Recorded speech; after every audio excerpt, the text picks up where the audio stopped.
We must make whole men whole men. It is my belief that culture and the correct view of one's history and heritage is the fundamental basis for such wholeness. I would like to introduce a few people to you before we get started. We have some very staunch supporters of our programs in the audience. One is the president of the Compton Community Board of Trustees, Mr. Carl Robinson.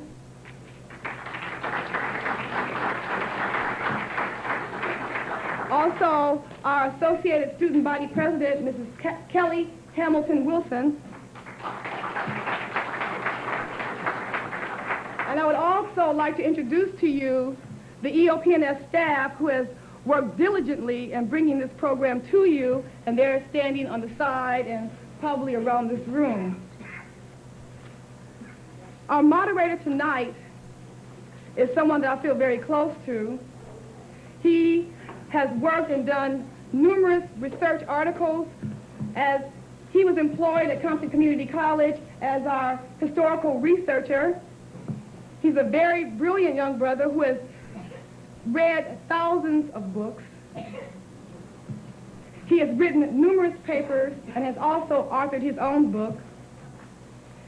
I would like to bring to you our moderator for this weekend's symposium, Mr. Runoko Rashidi.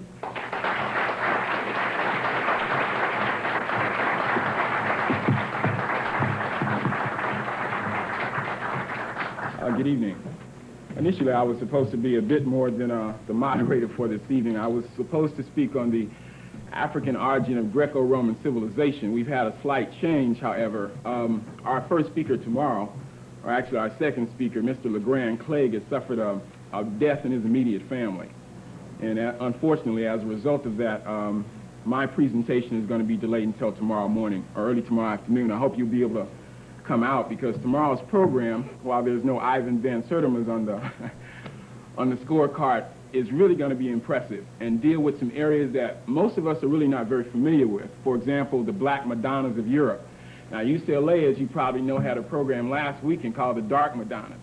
And by the time I left, I began to wonder, is there such a thing as a Black Madonna? They said that the blackness didn't have anything to do with the ethnic makeup. It didn't have anything to do with the culture. Tomorrow we're going to have a presentation that'll show just the opposite of that, and we'll trace the Madonna figures in Europe back to Isis and Horus in North Africa. I think most of us are aware that that's where that starts.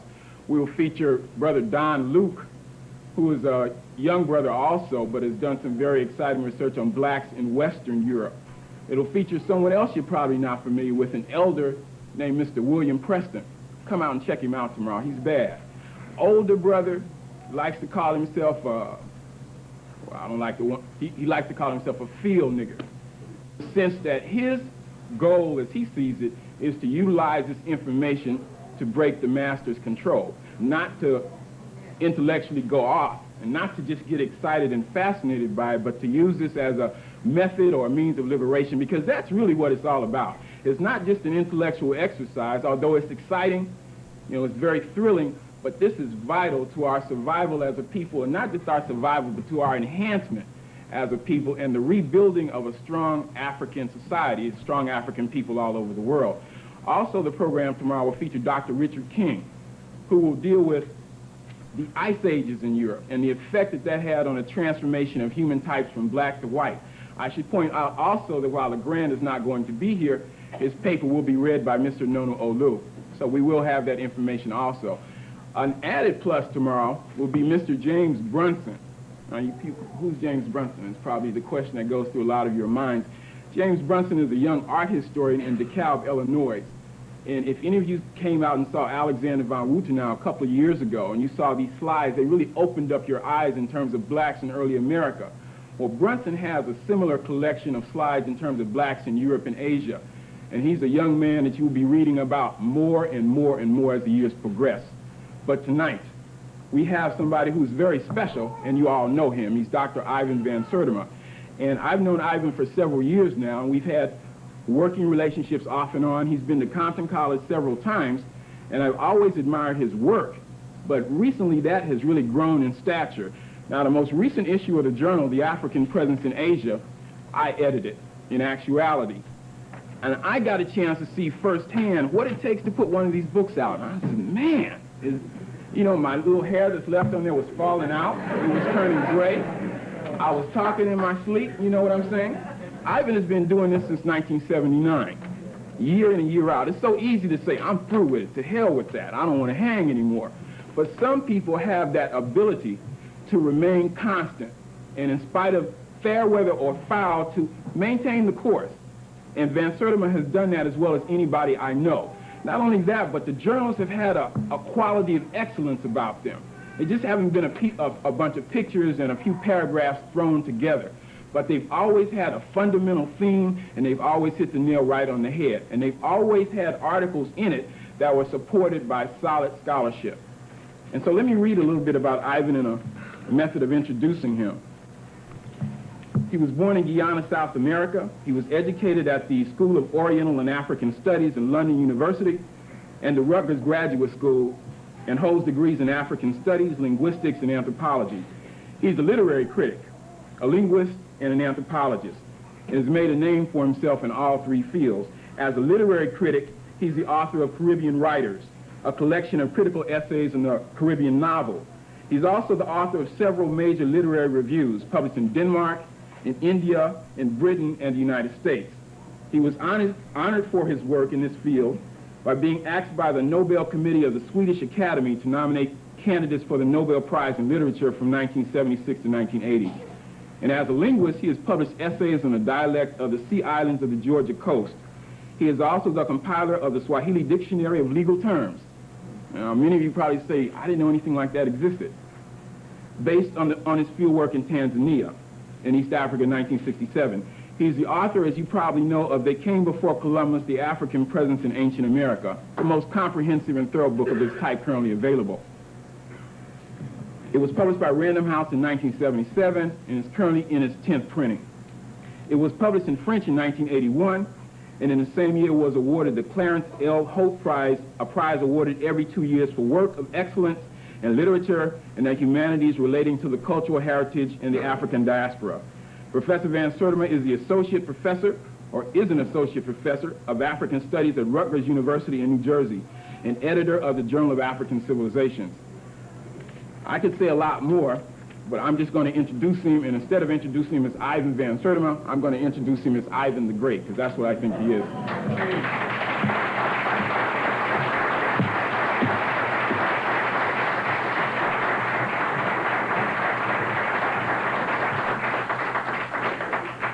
I want to begin my lecture tonight by expressing my great gratitude to Runoko Rashidi, Lee Grant Clegg II, James Bronson, Don Luke, and all the others who have made major contributions to the journal.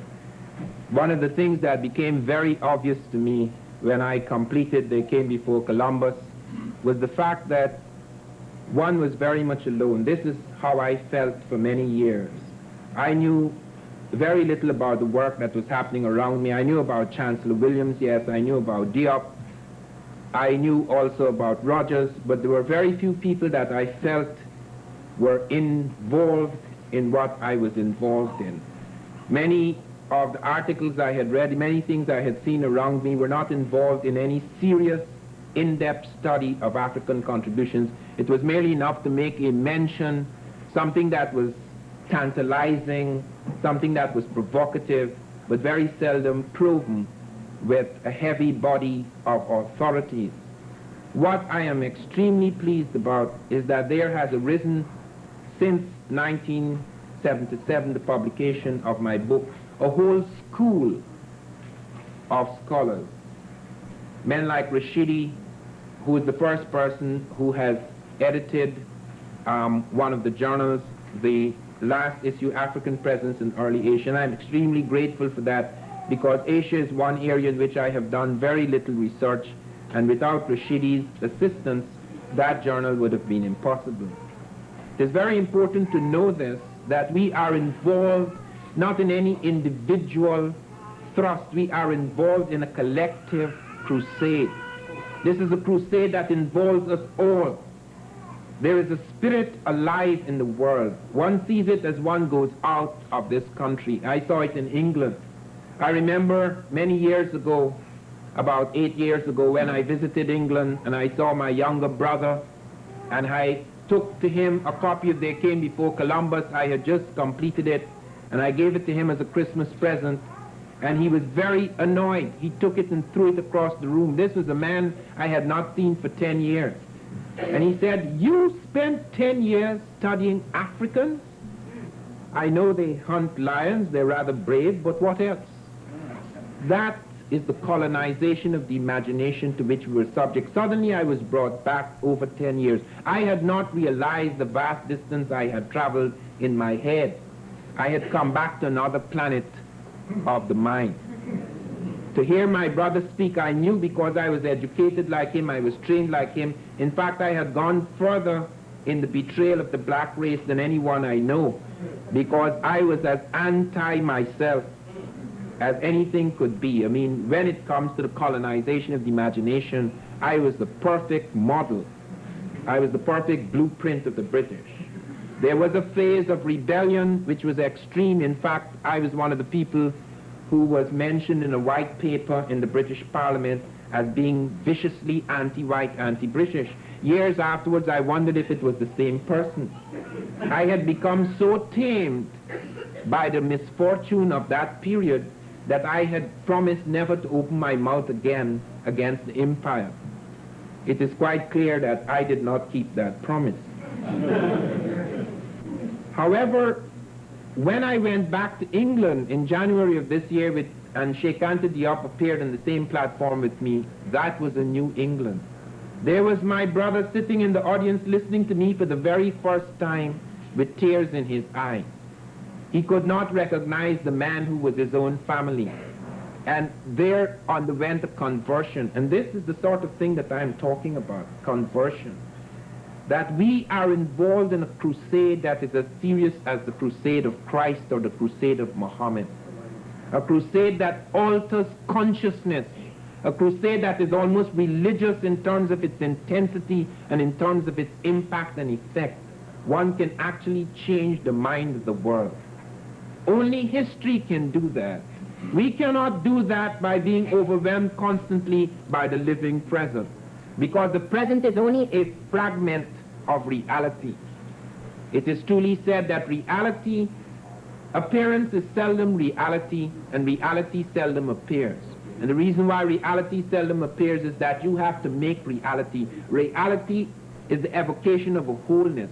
A wholeness must contain the past aspects of the living present and have shadows stretching out towards the future. This is what we are trying to do. And you can only do it by reconnecting the past to the living present.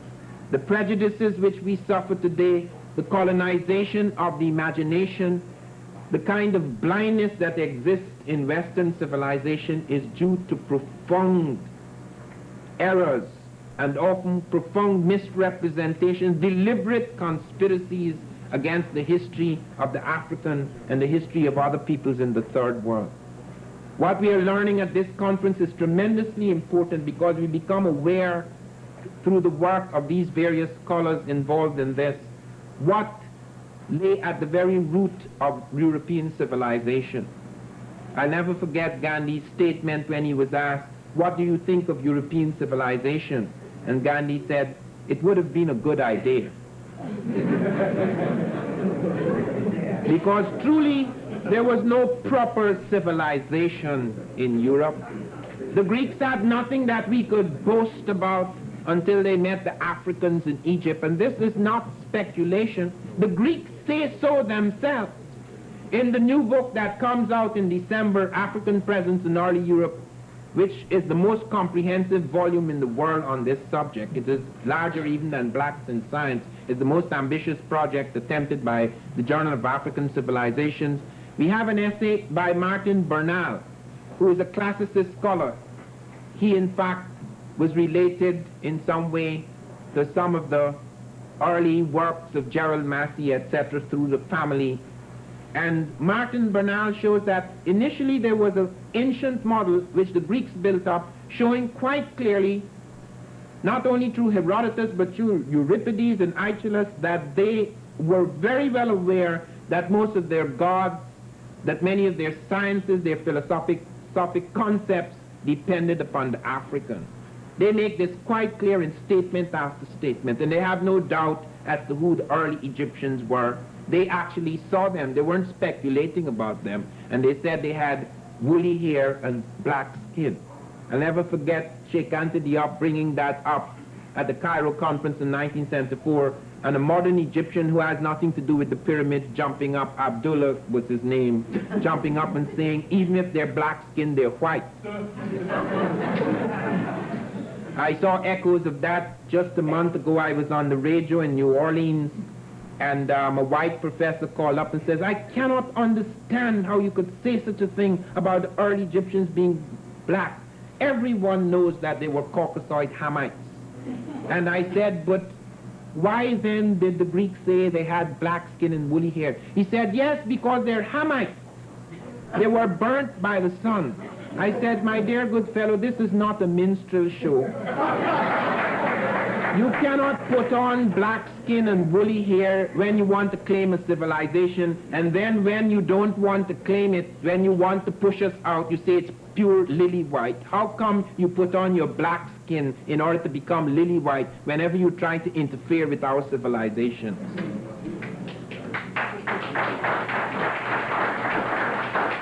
He was not aware, and this is a professor who should know something about Egypt. He spoke so eloquently about Egypt. He was not aware about Tarseti. Few of you are aware of how important some of the articles in the journal are, how original many of them are, how original in their view, how original in their whole thrust. There are gentlemen who come to our lectures sometimes. For example, I was speaking on Saturday to a completely white audience, our professors and others belonging to the Early Sites Research Society. And I was talking to them about Egypt because they know a lot about Egypt, but they think the Egyptians are white. And they were quite shocked to hear about Tarseti. They were quite shocked to hear of Diop. They'd never heard the name Diop before. They knew nothing about the melanin dosage test. They knew nothing about the test done in the mummies in the Marietta excavations. They knew nothing about the Celts had black blood. They all thought that making their noise about the Celts, they were talking about white people. They didn't know that when the Romans invaded Britain, they saw lots of black people around them. They knew nothing about the origin of any of these things. They knew nothing about a black king in Ireland or a black Viking. The black has been completely wiped out of history. And whenever he becomes difficult to wipe out, you have to give him a title. Like, for example, when they found a black mummy just a few years ago, they found a black mummy preceding any of the other Egyptian mummies, and they said he was a dancer. He couldn't be a king since he was black, therefore he had to be a dancer. Why did they choose a dancer? Most of you can immediately jump to conclusions why he had to be a dancer. And there's a marvelous picture in the Times in London. Here is the black dancing, and here are these whites in Bauderic hairstyles surrounding the black, and they are sitting on the thrones. And the question arises, why weren't they mummified? Why is only the dancer mummified? Were they trying to freeze his rhythm?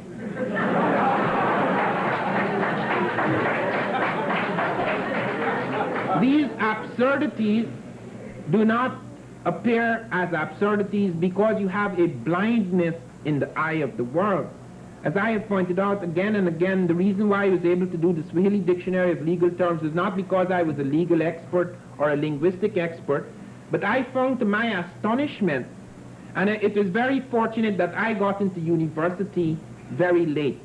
There was no university in my country, therefore you couldn't go to university. You had to come first for the whole country. By the age of 16, I had finished all the exams I could take in my country, so I had to take the exam again and again and again. 3 years I kept taking the same exam to try and come first, because only if you came first could go to the university. I couldn't come first because only people taking maths and the precise sciences could get 80 and 90. People taking literature, economics, history could only get into the 70s in the British world. So eventually it took me 10 years before I broke into the university, and I'm very happy about that, because I had a chance slowly to educate myself. So that when I reached in the university and got to be systematically miseducated, parts of it couldn't go inside very far. It kept falling out. Even though I was trying to integrate it, the first hammer blow that struck me, it all fell away. Because one began to look with a different eye at the world. Even though I completely believed in the English, I began to look at them very carefully, very analytically, wondering if my world had gone mad. And when I went into Africa, I was certain that my world had gone mad. Either I had gone mad or they had gone mad. Because I saw them sitting around trying to create legal terms in Swahili out of English concepts. And when I said, why don't you go among the people and find out what they're doing in the field of the law, I got the most sarcastic answer from an Englishman. Then, Sertima, you're rather green, aren't you?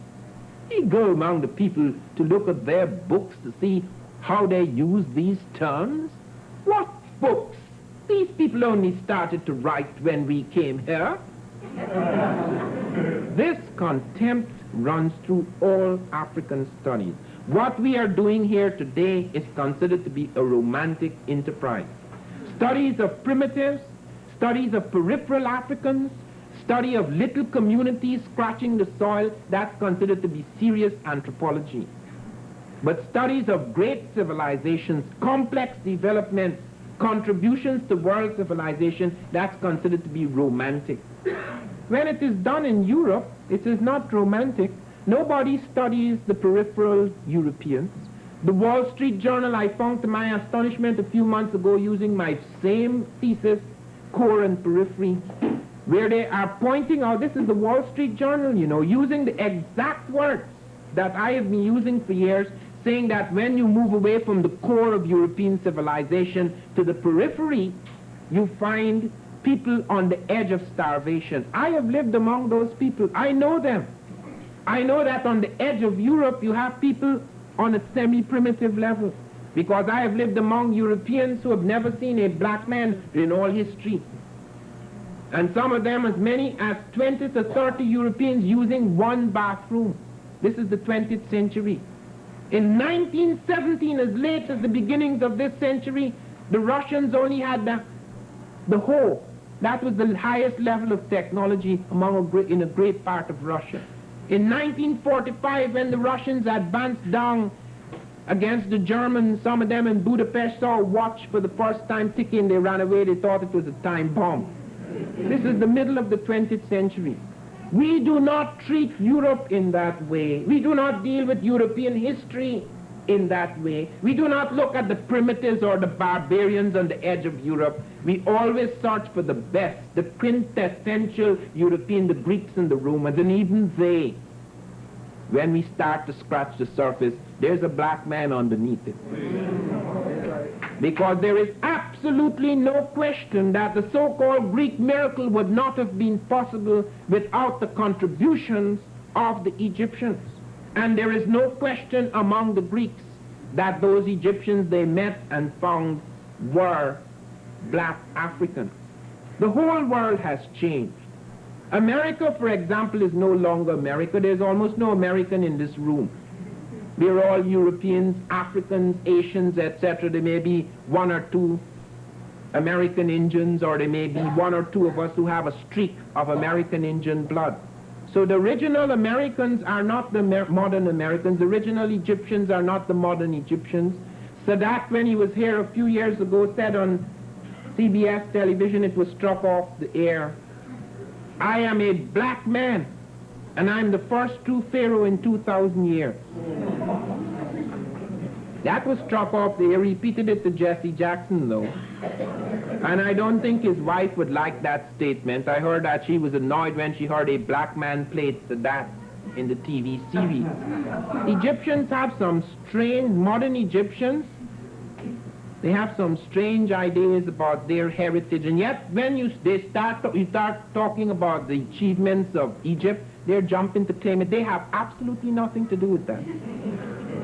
Their line breaks long before their line starts long after that classical Egyptian. And the same thing that happened to the Americans and the Egyptians happened to the Moors. When you talk about the Moors today, you're not talking about the Moors that went into Europe. You're talking about a mishmash of people with a whole complex of blood in the place they call Mauritania. Do not confuse the modern Moor with the ancient Moor. Some of them still are black. Do not confuse the modern Egyptian with the ancient Egyptian, though some of them are still black. Do not confuse the modern American with the ancient American, so some of them are still true Americans. This is why the historical thing becomes so problematic, because we have to constantly realize what we are talking about. The word is first used, it seems, by the Greeks. Moros means dark or black. And when the Romans invade West Africa in 46 BC, they speak of the West Africans as Mores, black people, from the Greek moros, dark black. There are other origins of the word, mero leading to moro, etc., so that you have sometimes the Ethiopian thing, the word for Ethiopians, which is Ethiops, Greek also, burnt skin, the word for Moor, and at some time Ethiop and Moor being interchangeable for all black Africans. When Shakespeare speaks of the Moor, he thinks of him as a black African. Whether it is Othello or whether it is the figure in Titus Andronicus, he has accepted that the word Moor is the term for black African. You find in many cases in Europe where that word appears linked to a European name, you can go right back and find black ancestry down that European line. So the word is used initially to deal with black people. However, it becomes more confused as we go on. But the original Moors, the ancestor of the Moors, are the Garamantes. There we see them in the Sahara at first, and we see evidence of their civilization. We see their horse-drawn chariots. We see rock engravings of them since 5000 BC. We see javelin-armed men, etc. But as history progresses, they become far more complex people. They're not just involved in farming, etc. They also become involved in far more complex tasks until they become an almost invincible people, and they're mentioned by the Romans, etc. There are also another set of people who became mixed up with the Moors. The Libyans in the north of Egypt. Now, this is a very confusing thing too, because some people speak of those early Libyans as Negroid, and there may have been some black Libyans, but we also have white Libyans in the north of Egypt. They are called Tamahu by the Egyptians. Tama means people, hue means white or light ivory, of light ivory skin.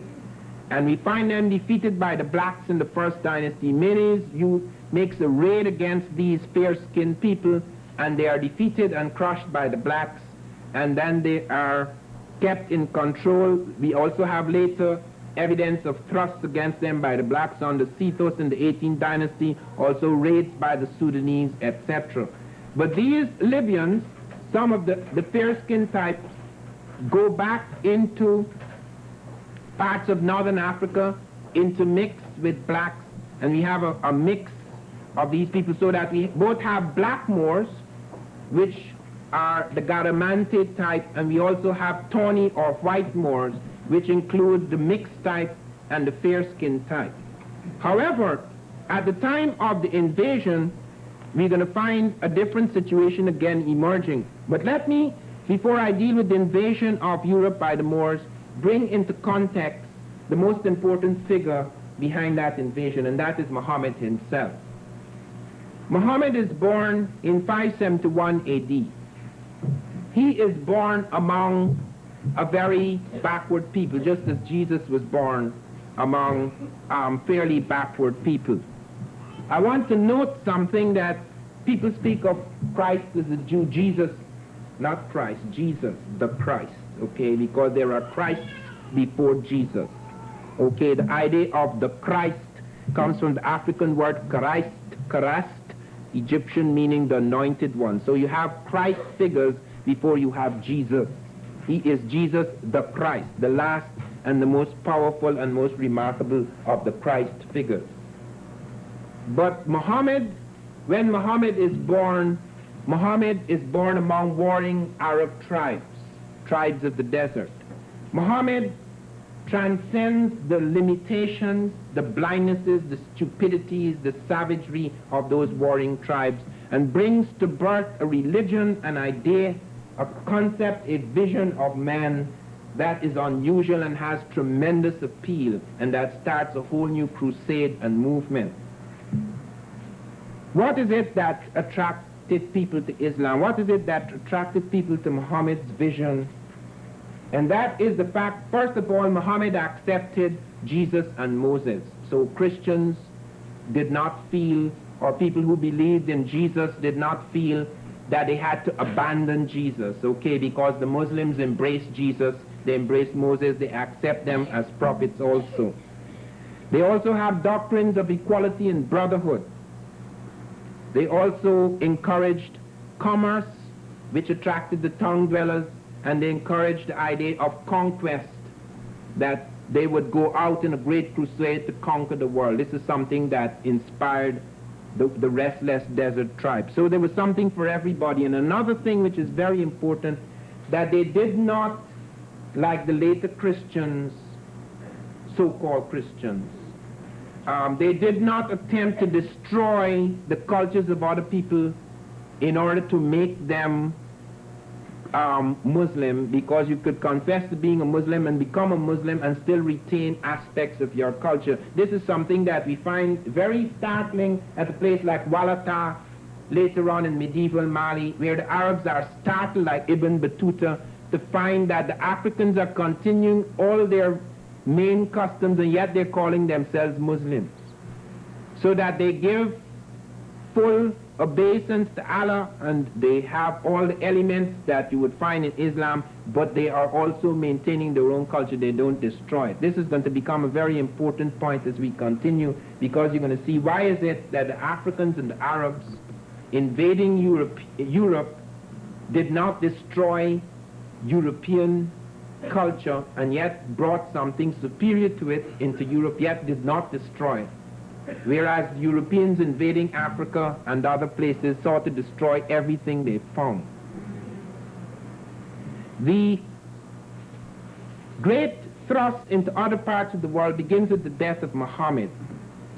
These men in their lifetime had a very difficult passage. Jesus, as you know, was not very much liked by the Jews. Muhammad was not very much liked by the Arabs. You may well ask, how could they become kings of the Jews and the Arabs and they're not particularly liked by them? That is the nature of things. Because Jesus, we must bear in mind, Jesus started to preach things which antagonized the Jewish high priest. Jesus was mad enough to take up a whip and run into the temple and chase the Jews out of it. They never forgave him for that. And Jesus had the cheek, the effrontery to tell them, Moses say an eye for an eye and a tooth for tooth, but I say, as though he could put himself over and above Moses. The same thing was true of Muhammad. Muhammad made statements that eventually led him to be run out of his country. Most of you know of the flight. In fact, the beginning of the year for the Muslims begin with this flight. The flight is in 622. It's known as the Hejira. And this is one of the significant things in the life of Muhammad and in the beginnings of Mohammedanism. As you know, when Jesus was born, he had to be smuggled into Africa. Jesus was born in Bethlehem, but he was smuggled into Africa. He lived in the village of Marathia on the edge of Heliopolis. And there he remained, we know, for at least 12 years, because the first time we hear of Jesus after his birth is when he's sitting with the Egyptian doctors talking. And then we do not know what happens to him for a long time, though there are theories about this. Some Jews say that he was an Essene, which means he was trained by the Egyptians, and then he comes back, as the Bible says in Hosea, out of Egypt shall I call my son. He comes back out of Africa and he goes to begin his mission, which lasts for about 3 years before he is killed. I cannot, even though I'm dealing with the Muslim thing, I cannot leave Jesus alone at this point because there are certain things that have to be understood. And one of these is, how come Christ became white?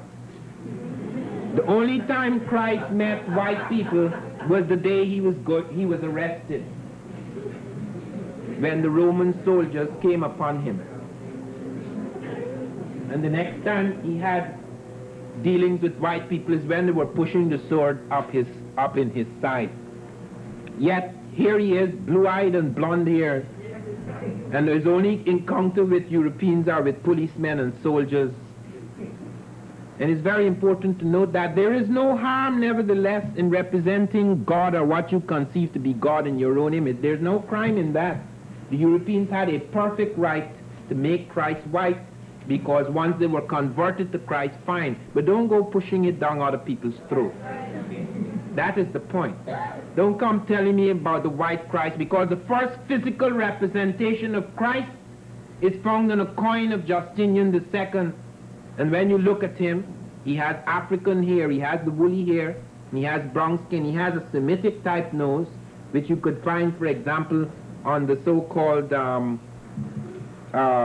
the thing they have in the Vatican, which they wouldn't allow to be carbon dated, but the Shroud of Turin.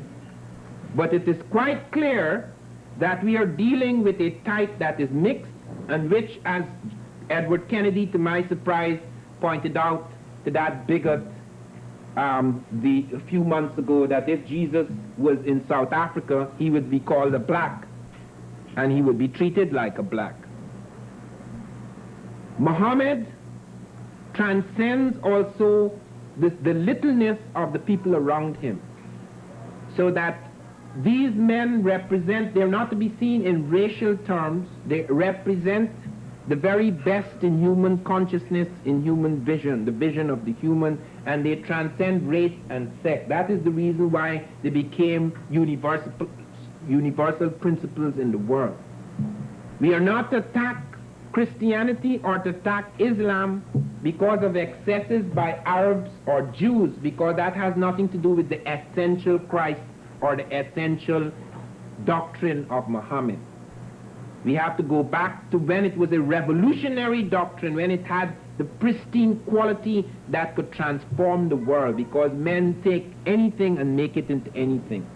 You have men on the slave ships writing beautiful hymns, Jesus, you lover of my soul, and they have blacks dying right under them while they're writing their beautiful hymns to Jesus. That has nothing to do with Jesus. As Marx once said, I am not a Marxist. And Jesus would have said, if he saw what the Europeans were doing with Christianity, I'm not a Christian. Well, we have to distinguish the church from the religion, because the church does not necessarily follow the tenet, the revolutionary tenet, the revolutionary spirit involved in religion, because Jesus was a rebel. He was fighting European imperialism of the Romans as we are fighting imperialism today. He was crucified, however, not because of that opposition, because they did not take him seriously. He had not yet begun to affect, until his death, he had not yet begun to affect that Roman. What the people who made sure that he was crucified are his own people. One only hopes that that is not a prophecy of what will happen to some of our leaders, because very often it is that the vision and consciousness of people can become so limited that in their stupidity and blindness they destroy that which can save them. After his death, trouble broke out, because his father-in-law, Abu Bakr, was elected as the leader, whereas Ali, his brother-in-law, nearest in blood, some people felt should have been the successor to Muhammad. Hence, from the very beginning, Mohammedanism split into two factions: the Shiites, who believed in hereditary rights and thought that the brother-in-law nearest in blood to Muhammad should succeed, and the Sunnites or Sunni Muslims, who believed that it was right that Abu Bakr should be elected as being the most fit in the family to be successor to Muhammad. This struggle between the Sunnis and the Shiites, or the Sunnites and the Shiites, is going to become very important in our consideration of the Moors. However, after Muhammad's death, you have a thrust by the Muslims into various parts of the world. They move into Egypt as early as 638 AD. They conquer Egypt. They move into Tripoli in 643 AD. They cover southwest Morocco 681 AD. And then as they move down into Africa, they make thrust into India. They make thrust even as far as China. They make thrust down into Africa. And in Africa, many people are converted to Islam. This appeals to them just as Christian doctrine was to appeal to a lot of people, eventually overcoming the very people who attempted to destroy the Christ. This Islam spreads rapidly in Africa. In some places it is resisted, in some places it is accepted. And eventually some Africans are made, as under the Muslims, some Africans become major figures promoting Islam. Musa bin Nasir becomes governor of North Africa in 698 AD. And he is a very ambitious man who intends to conquer as much territory as possible, and who has his eyes looking across the Straits of Gibraltar towards the southern part of Europe. But he cannot advance on Europe because he has to complete his conquest of North Africa. And in North Africa there is a tremendous fortress which is almost invincible. It's known as Ceuta, and it is controlled by Count Julian. It is almost invincible. Nothing can defeat Julian. But Julian sends his virgin daughter over to Spain to spend some time with Roderick in the court of Roderick. Roderick is the king of Spain, and he's the head of the Visigoths, who have been in control for about 2 centuries. And while his virgin daughter is in the court of Roderick, she ceases to be a virgin as a result of Roderick's adventures. And Julian gets very angry, switches his allegiance, and offers help to the Africans and Arabs to march over the straits. Now the Africans first send out Tarif in 710 AD. Tarif is important because he enters our language. Whenever you hear about tariffs, that comes from him. Taxes on goods coming in or goods going out. A tariff, that comes from the word tarif, an African. This is followed, he is successful in his first raid, and this is followed in 711, the very next year, by Tariq. Tariq takes with him 7,000 troops, most of them African. When I say most of them are African, you have to understand, as I was explaining, that although the ancestors of the Moors are the Garamantes, and which is a black type, you also have other types of Moors, like the Libyan mixture, or the so-called Berber. And you have Berbers who are blue-eyed and blonde-haired in Africa, just as you have black Berbers, because you have trickling of people, nomadic types, coming out of southern Europe, crossing into Africa. Africa is very close to Europe. It's only 20 miles distance northern Africa. So you do have some types which are not black, but the majority of them, as described, are black, dark skin. You have Toynbee, who is a very conservative historian. This is what he says of the first dynasty. Now there are 4 major dynasties in Europe that are Muslim. The first one is called the Umayyad dynasty. And Toynbee, speaking of them, says the Arabs, who were the ruling element of the Umayyad Caliphate, called themselves the Swarti people. Swarti means dark skin, with a connotation of racial superiority, and their Persian and Turkish subjects were known by them as the ruddy people, with a connotation of racial inferiority. That is to say, they drew the distinction that we draw between blondes and brunettes, but they reversed the value, so that the darker you were, the more superior you were thought to be. Hence, there couldn't be white people moving into Europe, okay, because you would not have the reversal of value. Now, it is amazing how these people are described, because I have read a book, for example, by Charlotte Young, I think it was, And all through the book, right up to page 175, the Moors are fair-skinned with blue eyes. And as soon as they start to be defeated, blacks are falling on the battlefield. Where they come from, I don't know.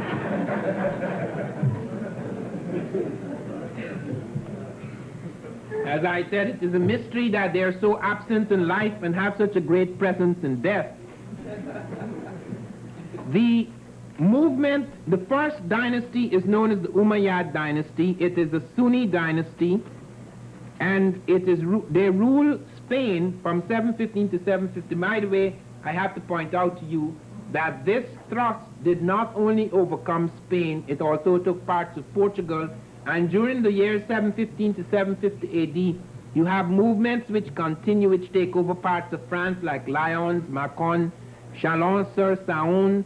All of these places are taken over by the Moors. So you have a big chunk of Europe, what is known as the Iberian Peninsula, that are taken over by black troops and Arab types which are both black, as well as a few of them being fair-skinned types. The situation, however, does not remain very firm much after 750, because the Shiites and the Sunnites are fighting. These are Muslim factions, and the Shiites murder the Caliph or king of the Umayyad dynasty. In 750, he's assassinated. He goes on a visit to Mesopotamia and he's assassinated, and almost the whole royal family is killed. The royal family are holidaying in Damascus, and 70 members of the royal family are assassinated by the Shiites. And then come the Shiite dynasty, which is known as the Abbasid dynasty, which only runs for about 5 to 6 years. It's ruled by Abu al-Abbas. But in Africa, and this is very important to note, that the very opposite to what happened recently in relation to Europe and Africa began to happen in relation to Africa to Europe. The Africans maintain their power in Africa and keep a colony in Europe, so that when weakness occurs in Europe, they go back into Africa, strengthen themselves, and thrust again into Europe. And you find this happening when a Sunni by the name of Abdul Rahman goes back into Africa, strengthens himself, collects an African army, and charges back into Europe, smashes the Abbasid dynasty, and resurrects the Umayyad dynasty. So after a period of about 5 or 6 years, the Umayyad dynasty takes control again in Europe. Now I want to run down to you these dynasties before I tell you about the achievements of the Moors in Europe, because the achievements of the Moors in Europe are something astonishing. You would be absolutely amazed now that we have a body of scholars, because I'm drawing now upon the work of Wayne Chandler, Sheikh Anta Diop, Chancellor Williams, John Jackson, and research that I have done myself. You would be absolutely astonished by the enormity of the contribution of the Moors. This is going to have, you will see, a profound effect on the Industrial Revolution and what is known as the European Renaissance in the arts and sciences. But it's important to understand what were the dynasties and how do we know some of them were black, because in some cases the racial situation is very confused, in other cases it is very, very clear. And a lot of problems have arisen in the study of the Moors because of the fact that we have so few pictures. In previous situations where we are studying African history, our problem has been that the European has destroyed so much. We have the destruction of the Library of Alexandria, we have the destruction of Library of Timbuktu, we have the destruction of books in America, only half a dozen of which survive. We have the systematic destruction of Moorish libraries at Granada in 1492, the year Columbus sailed. But here we have something which is equally annoying. The Muslims do not believe in making portraits of themselves. They consider that a kind of idolism. And therefore, we have very few pictures of the Moors. In fact, most of the pictures we have of the Moors are drawn by their enemies. And we do have a few slides here today, which I will show you, including the cover for the book, African Presence in Early Europe. But as I say, there are very few. But we do know that in the Umayyad dynasty, something very unusual begins to happen. First of all, the Muslims show themselves to be extremely generous in victory. Instead of trying to destroy everything they find in Europe and plant their own stuff in, they allow the Europeans to live side by side with them. As they say, they retreated Muslim, Jew, and Christian alike. The Jews, in fact, assist the Muslims to defeat the Christians, because the Christians are persecuting the Jews. So this is another factor that we find in the world of the Umayyads. Another thing unusual that begins to happen is that wherever races are strange to each other or are polarized, you find magnetic attractions between races. Wherever you have polarization, you have this occurring. And you find, for example, that the Jews who had already been made slaves, now their slavery is upturned. And I'm not attacking the Jews, by the way.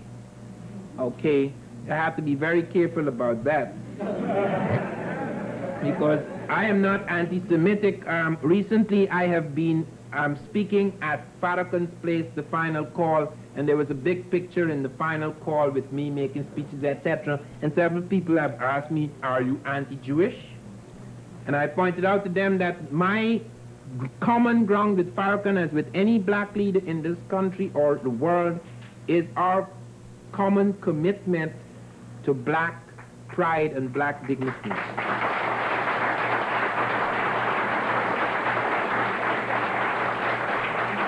What opinions Farrakhan has about the Jews, that is his business. I had to point out to my university that how could I be anti-Jew when my lawyer is a Jew, my publisher is a Jew, my dentist is a Jew, my psychiatrist is a Jew, and not only are my best friends Jew, my only friends are the Jews.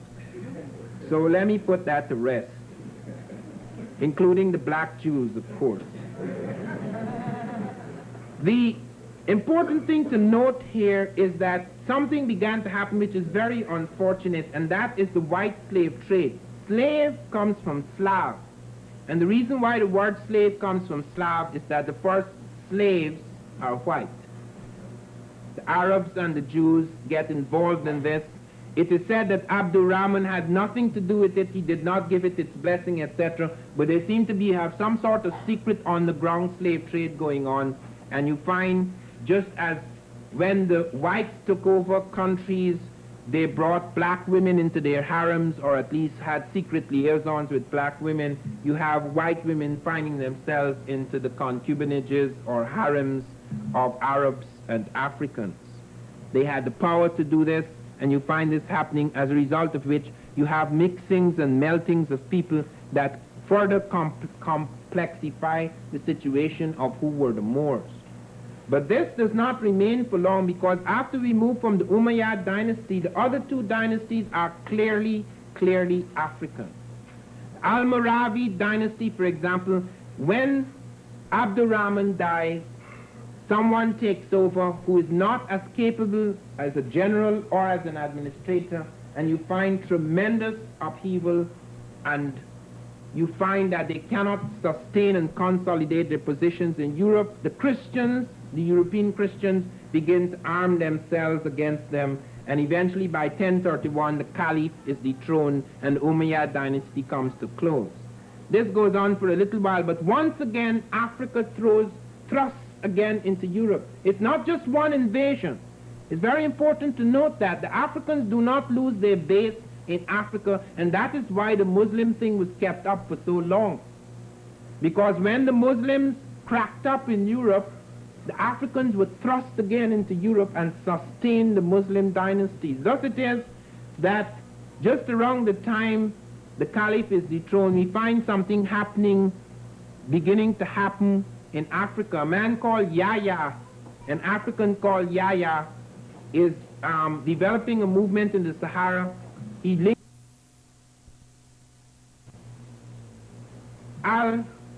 Al-Mutamed, comes over to Africa and begs the Africans to help him to go and strengthen themselves, because the Christians now are beginning to take control again and are persecuting the Muslims.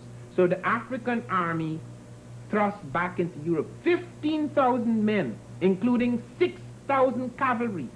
That is very important. This battle is described. The Europeans were quite shocked when they saw men. You know, the Senegalese are about, the average Senegalese is about 6 feet 6. You see these tall black men on white Arabian steeds charging down on them across the battlefields, across the fields of Europe. They ran like hell. And you have once again the reassertion of the Muslims in Europe.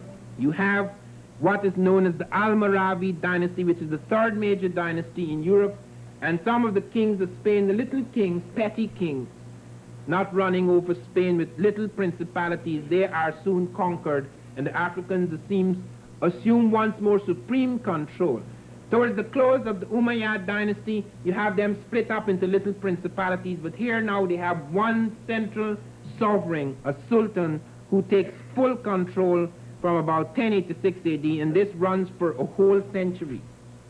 This century, very remarkable things happen. The Africans have their court in Africa and their court in Spain, just as the Europeans later were to have their consolidated, their empire consolidated at home and abroad. The Africans have their courts in Africa and their courts in Spain.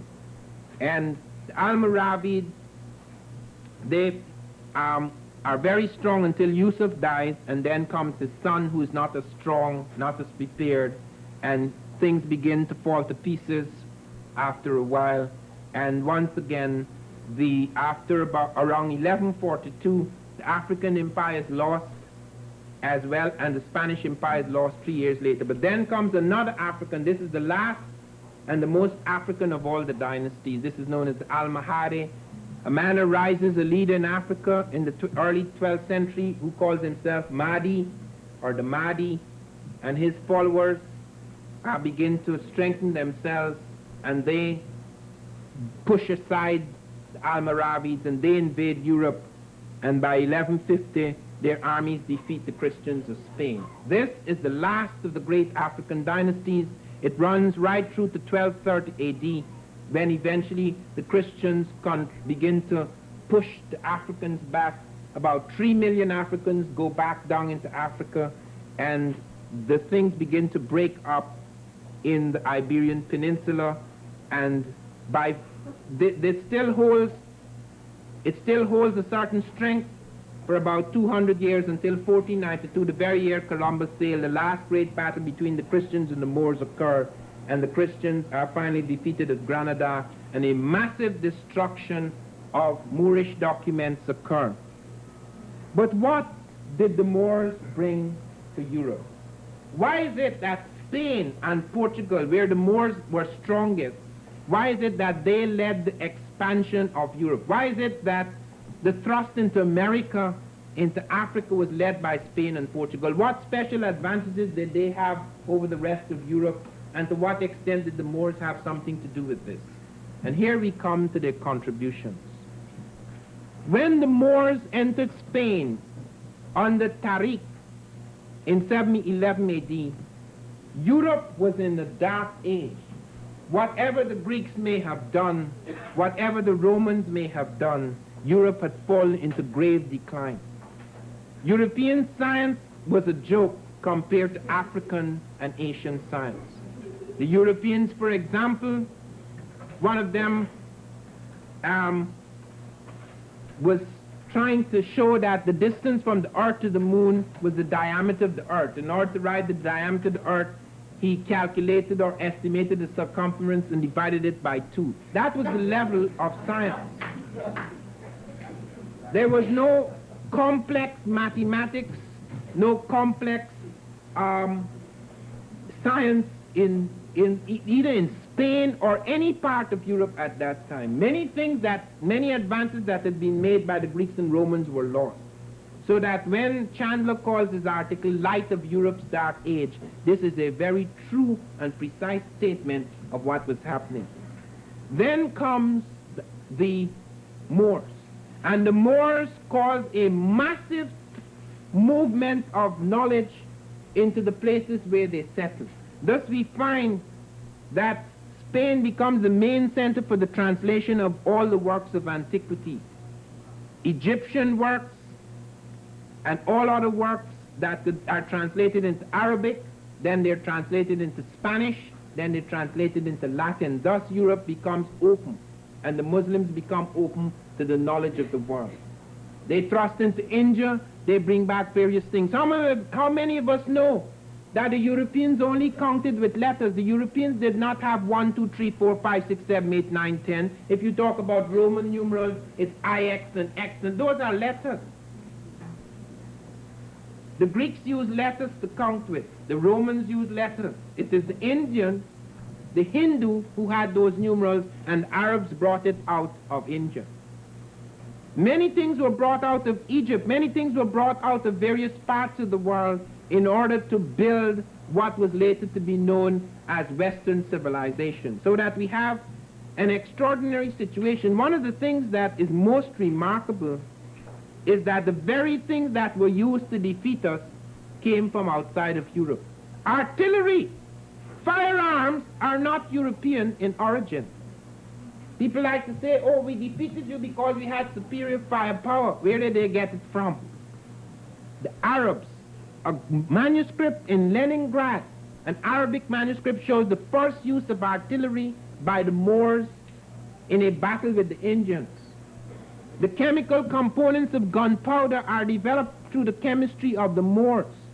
The Europeans do not know about gunpowder. Gunpowder had been used even earlier by the Egyptians, but it was not used in the way it was used by the Europeans later on. But the Arabs used it in that way. They did use it in artillery. And the first firing of artillery in the world is by the Moors. And the first use of gunpowder in that context. And the ships were so absolutely critical to the expansion of the European empire. Look at those ships. Take the caravel, for example, the Portuguese caravel. The Spanish caravel comes from the Arabic carabos, which comes from the pangalos, which is used in the Indian Ocean by both Arabs and Africans. The rudders, the special rudder, the four-cornered axial rudder, is found in China 206 BC, but long before it is found in China and brought by the Arabs, by the Moors into Europe, we find the prototype of that rudder lies with the Egyptians. The forerunner of the axial rudder is found among one of the Egyptian types of oars which operate in that way. We also find that many of the nautical instruments, the compass, the astrolabe, are not invented in Europe. They are brought in by the Moors from other parts of the world, so that Spain, where the Moors concentrated, became a center through which all of these things coalesced. That is the reason why Spain was able to make the first major thrust, and Portugal not because of any other special advantage, because when we compare what was happening in the rest of Europe, we are appalled. Let me, for example, read to you a passage of what was happening in one of the great centers of the Moors in Europe. In Cordova, the old packed Cordova, they found a city of 250,000 houses and 1 million people, when no city in Europe outside Moorish Spain had a population of 30,000. Its massive walls had a circuit of 14 miles and had 7 large iron gates faced with brass. Its streets were paved so soundly indeed that in some of them you tread the same stones today. Just as you cross the Guadalquivir on the same noble bridge, drained by large sewers, flushed with water from the many fountains which sparkled in the sun, and lit by lamps at night. It had 80,455 shops, besides 4,300 markets, and in these you could buy amber from the Baltic, Russian furs, Chinese tea, Indian spices, African ebony and ivory, and such native products in leather, metal, silk, glass, and pottery as could not be found elsewhere. It had 900 public baths. We are told that a poor Arab would go without bread rather than soap. And more than 1,000 mosques the largest of which is still one of the architectural wonders of the world in spite of latest Spanish disfigurement. Its low scarlet and gold roof, supported by 1,000 columns of marble, jasper, and porphyry, was lit by thousands of brass and silver lamps which burned perfumed oil, the largest being 38 feet in circumference, containing 46,000 silver plates for reflecting the light. The exquisite prayer chamber, the unique pulpit, and the caliph's private section with floors of silver and gold-plated doors completed this wonderful monument of opulence and art. Some 5 miles along the broad road which led to it from the city, they would enter the most wonderful garden or park in the world. Engineers, who had a skill that was unequaled until the 20th century, so directed its water supply, note this, so directed its water supply that there were lakes, cascades, and superb fountains on every side, while every flower and shrub that would grow in Andalusia had been brought from the ends of the earth. This is what made possible the so-called European Renaissance. When we look at the arts and sciences, and that is something that is most remarkable, paper was introduced by the Moors into Spain. The windmill was introduced into Europe by the Moors. Gunpowder was introduced into Europe by the Moors. Artillery was introduced into Europe by the Moors. The nautical instruments like the astrolabe and the compass, the axe, the 3-cornered or 4-cornered axial rudder, the 3-masted ships, all these were introduced by the Moors. Here we have claiming about all of this tremendous industrial revolution that came purely out of European genius. John Papademos, the Greek physicist at the Atlanta conference last year, pointed out to us that Newton, Isaac Newton, the greatest of European scientists, pointed to several things he got from the Africans: the heliocentric theory of the universe, the idea that the earth revolves and other planets revolve around the sun. When Newton said that, they thought he was a heretic. The Africans knew that long ago. He said that first atomic theory, and I'm talking about atomic fission now, the first atomic theory developed among the Africans. Newton said that. Several things he pointed to, and I discovered to my astonishment, a friend from somewhere, I don't know which part of America, sent me an article recently showing me that Newton was an Egyptologist, and that what Papademos was saying, that Newton had got through to this knowledge through Copernicus and Galileo and so forth. Now we find that Newton didn't need secondhand. He actually was studying the Egyptian manuscripts. While in the 10th and 11th centuries, all Europe could show scarcely a single public library, note this, and could boast of only 2 universities that were worthy of the name, there were in Spain at that same time, under the Moors, more than 70 public libraries, of which the one in Cordova alone contained 600,000 manuscripts. In addition, the country possessed 17 famous universities, among which those at Cordova, Seville, Granada, Malaga, Jaén, Valencia, Almería, and Toledo were especially outstanding. Astronomy, physics, chemistry, mathematics, geometry, philology, geography reached in Spain the highest stage at the time known anywhere. Artists and scholars united in special associations for the pursuit of their studies. There were regular congresses of all branches of science where the latest achievements of research were announced and discussed, which naturally contributed greatly to the spread of scientific thought. Another most amazing thing was that the Moors were the first to introduce air conditioning. They heated the houses in the winter, and they did an unusual thing which we do not even do now. When they brought cool air into the house, it wasn't just cool, it was perfume. They ran it over banks of flowers, noted for their perfume. Art, literature, and science prospered as they then prospered nowhere else in Europe. Students flocked from France and Germany and England to drink from the fountain of learning which flowed only in the cities of the Moors. The surgeons and doctors were in the van of science. Women were encouraged to devote themselves to serious study, and the lady doctor was not unknown among the people of Cordova. Mathematics, astronomy, and botany, history, philosophy, and jurisprudence were to be mastered in Spain and Spain alone. The practical work of the field, the scientific methods of irrigation, the arts of fortification and shipbuilding, the highest and most elaborate products of the loom, the graver, and the hammer, the potter's wheel, and the mason's trowel were brought to perfection by the Spanish Moors. And when we come to the end, and this is something that I really have to read, when we come to the very end, because it's said in words that one cannot equal in speech, the death that occurs in Spain, the death of greatness after the Moors are banished.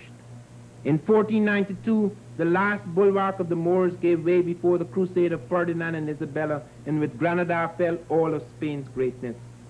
For a brief while, indeed, the reflection of the Moorish splendor cast a borrowed light on the history of the land which it had once warmed with its sunny radiance. The great epoch of Isabella, Charles V, and Philip II, of Columbus, Cortez, and Pizarro shed a last halo about the dying monuments, the dying moments of a mighty state. Then followed the abomination of desolation, the rule of the stupid Inquisition, and the blackness of darkness in which Spain has been plunged ever since. In the land where science was once supreme, the Spanish doctors became noted for nothing but their ignorance and incapacity. And the discoveries of Newton and Harvey were condemned as pernicious to the faith. Where once 70 public libraries had fed the minds of scholars and 500,000 books had been gathered at Cordova for the benefit of the world, such indifference to learning afterwards prevailed that the new capital, Madrid, possessed not a single public library in the 18th century. Note that. The Moors left. They were kicked out at the end of the 15th century, having left 70 libraries. And when the Africans and Arabs were forced to return back into Africa by the 18th century, they didn't have one public library.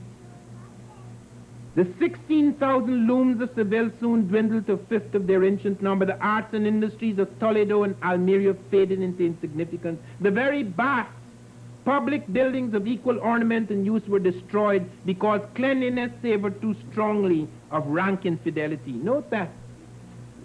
Do you know it was a sin to smile, to show any kind of sensuality, laughter during the Inquisition in some of the courts? The land deprived of the skillful irrigation of the Moors grew impoverished and neglected. The richest and most fertile valleys languished and were deserted. Most of the populous cities which had filled every district of Andalusia fell into ruinous decay, and beggars, friars, and bandits took the place of scholars, merchants, and knights. So low fell Spain when she had driven away the blacks. Such is the melancholy contrast offered by her history.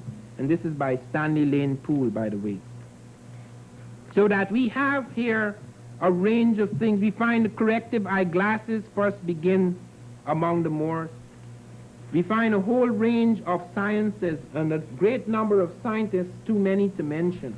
One of the things I have done is to reprint an essay, Cairo Science Academy of the Middle Ages, by Lumpkin and Zittler, which shows you what was pouring out of Cairo and pouring out of parts of Africa and out of Asia into Europe as a result of this. And people often ask the question, well, why is it that the Industrial Revolution did not occur in Africa? I was speaking at the Massachusetts Institute of Technology a week or so ago to graduate students there and explaining to them the tremendous advances in science that occurred in Africa, the steel smelting, the astronomical observatories, the tremendous advances in medicine, Africans using aspirin, tetracycline, antiseptics, etc. before us, developing vaccines. And the question arose, why, since Africa had all of these things, why there wasn't an industrial revolution? Let me attempt to answer that question.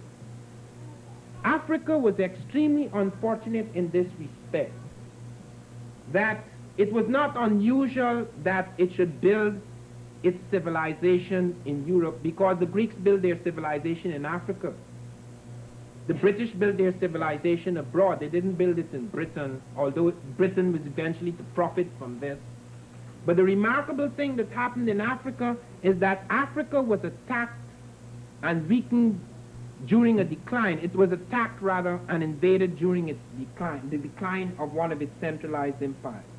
Everyone knows that in the movement of civilization there are periods of weakness.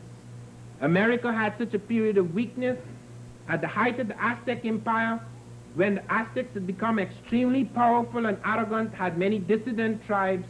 Cortez, with his ragged army of Spaniards, were able to walk through the Aztecs because of the fact that as he marched forward, since he was not immediately attacked, that is the mistake that was made by Montezuma, king of the Aztecs.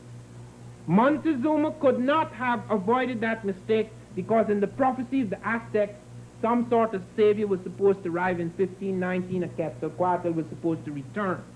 Stupid myth, but nevertheless, it had profound consequences.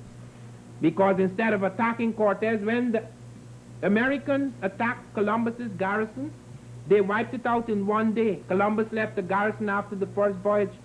The Indians wiped it out in one day. The Aztecs could easily have destroyed all the Spaniards in 1 hour. But they allowed Cortez to advance unsure of his intentions, and by the time they were sure of his intentions, it was too late, because as Cortez advanced, he brought the dissident tribes along with him who wanted to get back at the Aztecs.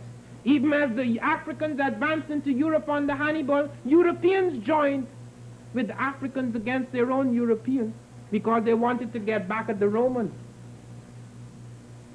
And this is exactly what happened here. It's unfortunate, but you have a breakup after the breakup of the Songhai Empire, before Africa could catch its breath and build again as it had built after Ghana, as it had built after Mali, build again a centralized empire that could have had the integrity to resist outside invasion, at least for a time, and to build something in its place. Africa is broken up and fragmented, so that we have both internal and external reasons for this. The situation in Europe is that Europe profited not only from the Greek invasion of Egypt, it profited most from the Moorish invasion, because the African was unlike the Europeans. He did not seek to destroy what he found. He gave without destroying what he found. The European did not give us that mercy. He tried to destroy the root of everything he found. It was not enough to introduce his kind of thing. He wanted to wipe out everything we had in our head. That is the reason why, even though slavery is over, we are still his slaves. He has tried to colonize this universe. He has tried to establish dominion over our thoughts, over our consciousness so completely that we do not even accept our own history when it's presented to us again. It seems like such a bizarre, strange, astonishing thing. I remember in January when I was in England, I was coming out, there was a vast audience. I was quite astonished. You would think we were at, it was one of the Beatles shows. And I was very startled by this, because the last time I had been to England, nobody wanted to listen to this stuff. Now they're listening, because they're on the edge of a grave crisis. And I was coming outside, and I met a strange man, and he said to me, "I am your family." This is exactly how he talked. "I am your family, and I'm ashamed of you. I'm a distant relative of yours, and I'm ashamed of you. You're fooling the black people. You know as well as I do that black people didn't do anything." He's about 60, 65, etc. Deep, deep sickness, which is very different from what I found when I was in Port of Spain. I was speaking to a vast audience that stretched out into the street. And when I was finished speaking, a black man came up to me, an old man, and started to pound his head on the table. I was very frightened, because I thought his head would open up. And he said to me, he started to cry, and he said, "I am so grateful. I am so grateful. This is the first day that I'm proud to be a black man." This is in his 60s. So we begin to realize that this reconstruction is absolutely vital to us. African history cannot be reconstructed like European history. Europe does not need this kind of intense, precise sort of research. That is why in Cairo, when the Europeans arrived, even the people who brought the Cairo conference together, they said only 2 people arrived prepared. The Africans, Sheikh Anta Diop and Theophilo Benga. The Europeans brought nothing. They expected to walk through like before. They expected everybody to repeat their cliches and accept it. Sheikh Anta Diop brought a truck full of books. And they couldn't get through anymore. because we have put a stop to that. A line is being drawn. A whole body of scholars are emerging now, a whole school, because this is the new crusade. We don't need firearms, because they're going to take the guns and turn it on themselves.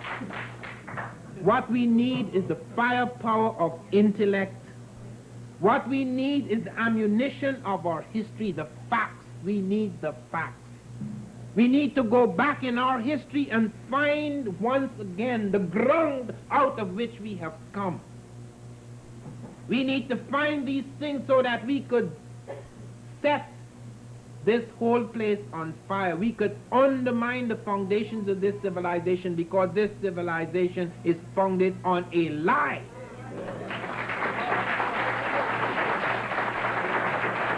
The strength of blackness, the strength of the black man and woman lies in the morality of the truth. It is not necessary for us to exaggerate. It is not necessary for us to invent. It is not necessary for us to create new myths, because the truth itself is more astonishing than any myth that we can create.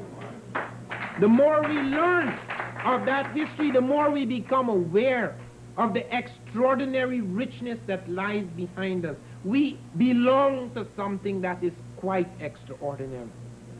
We are no longer simply to be linked with slaves. We are no longer simply to be linked with the peripheral African. True, Kunte Kinte is one of my ancestors, so is Chicken George. But I am more than Chicken George. So roots is just a faint, it's just a faint strand in the wind, a faint thread. There are far more serious roots than that. Our roots do not lie in slavery. It lies in chapters and phases of history that go back to the very beginning of man. Because when we go into Europe, there is not a single Cro-Magnon, not a single Caucasoid until about 50,000 years ago. That is why when I was in Wales, many years ago, I was with African poets, Wole Soyinka, etc., and we were at this conference of Commonwealth Poets Festival. And every time these people get up, they talk about the younger members of the Commonwealth. And I got up and said, what do you mean by younger? In what sense are we younger than you? We are the elders of the world. How come we are the younger? If they were not so young, they would not have been so bloody insecure as to try to force down that civilization down our throats. If they were not so young, they would have had the generosity and the humanity to allow us to exist as people in our own right. Whatever the nature of their culture, whatever their conquest, whatever the nature of their domination, they could have allowed us to be human. But they wanted to cut everything out. They wanted to deny us our humanity, our history, our right to a separate consciousness, our right to a heritage, our right to a past. So that even today, everything we learn makes us realize that we're constantly having to move away veils in order to arrive at the truth of the past. It is covered with so many lies, it isn't funny.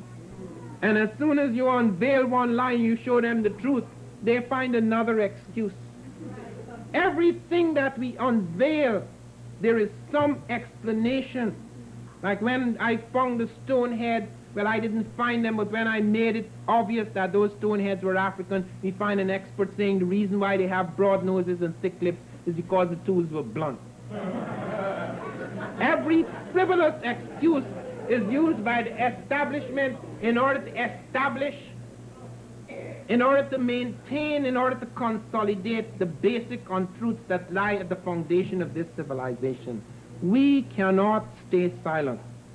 There's a different kind of revolution. A revolution that is more serious than rebellion. Rebellion is an act in which someone rebels against a leader or rebels against a system in such a way that even though they may triumph, they remain within the system because their consciousness is ruled by that system. Revolution is more serious. Revolution is not just the victory, the rebellion and the possible victory over the enemy. Revolution involves thinking very differently from the enemy. so that when the defeat occurs, the defeat can even occur within the enemy. When the Jews, give them their due, when the Christian thing, through the Jews and others, when that Christian spirit began to undermine the Romans, all the value systems of the Romans were overturned. It wasn't just a question of a rebellion. Christ brought a revolution in consciousness. He made the little man important. When the Romans said to be great is to be rich, to be wealthy, to be powerful, Christ said, look at me, I'm not rich, I'm barefooted. I am not wealthy, I just have my shirt on my back. I am not powerful. I call myself King of the Jews, but my kingdom is somewhere else. This is where my kingdom is. This is my universe. Okay? That is what overturned. That is why when the Romans sat in that amphitheater, they thought they were all so arrogant they could laugh at the Christians, but when they saw the Christians walk straight into the mouth of the lion, something must have quivered in their heart. What strange people are these, that they could face the lions, and we who so rich and powerful would not dare. The laughter froze in their throats because they began to realize there was a new spirit alive in the world, a spirit so powerful that eventually it would undermine and overcome them. So that a strange conversion began in the very people who were seeking to destroy the Christ. So that something overturned them, so that his church was built right in Rome. This is what is going to happen here. You see it already beginning to happen in South Africa. Many of us despair because that is one of the darkest situations on this planet. Yet the strange thing is, would you have imagined last year South African businessmen going to talk with the rebel leader? Something is happening in here. Something frightening is beginning to happen in here. There reaches a stage in every civilization where its lies are so grave that they become glaring. They're no longer easy to cover up. This is part of it. Whenever you see so many facts begin to emerge suddenly, when for years they have not been emerging, when you see we could stand in outer space and send down our eyes through the African earth and find things that we didn't find before, when you see within the last 10 years all of these things we thought never existed in Africa, which had already been dismissed, suddenly coming out of the African earth, we are aware that there is a different eye opening. There's a different spirit coming alive in the world. We are part of that spiritual movement, part of that revolutionary process, part of that change in consciousness, part of that crusade. Thank you very much.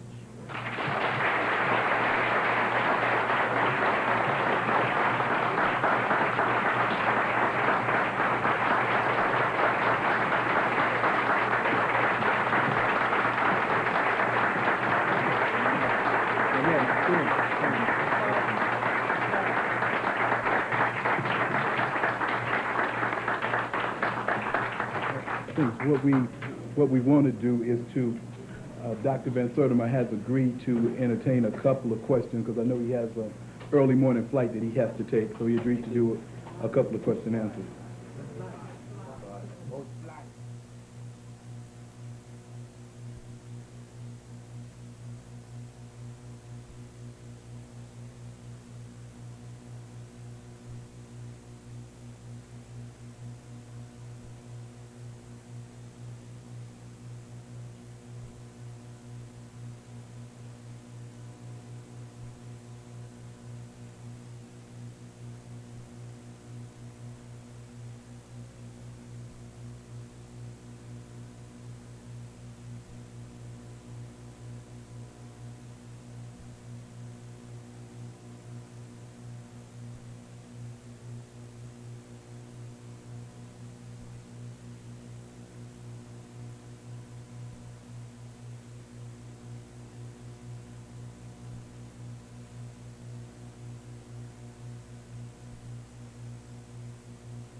Yes.